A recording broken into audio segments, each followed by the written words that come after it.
Big बॉसच्या या शेवटच्या आठवड्यात सांग काम्या आणि मालक हा नवीन टास्क आपल्याला बघायला मिळालाय। बरं, सांग काम्या आणि मालक या दोन टीममध्ये आता सांग काम्या कोणती टीम झाली आहे आणि मालक कोणती टीम झाली आहे हे आपल्याला आज बघायला मिळणार आहे।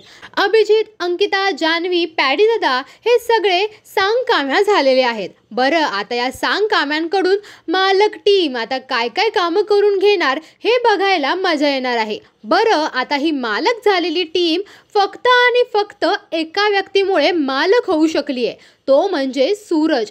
सूरजने त्याचा गेम दाखवत या टीमला जिंकून दिले आणि त्याचमुळे निक्की, धनंजय, वर्षाताई, सूरज हे सगळेच मालक झाले आहेत। आता हे सगळे मालक काय फरमान सोडून सांग काम्यांना त्रास देण्याचा किती प्रयत्न करतायत हे बघायला मजा येणार आहे। तर तुम्हाला आता याविषयी काय वाटतंय? आणि जे काही सगळेजण बोलतायत की सूरज गेम खेळत नाही, तर त्यांना देखील काय वाटतंय ते कमेंट बॉक्समध्ये सांगा। आणि अशाच अपडेट जाणून घेण्यासाठी स्टे ट्यून विथ मराठी चस्का।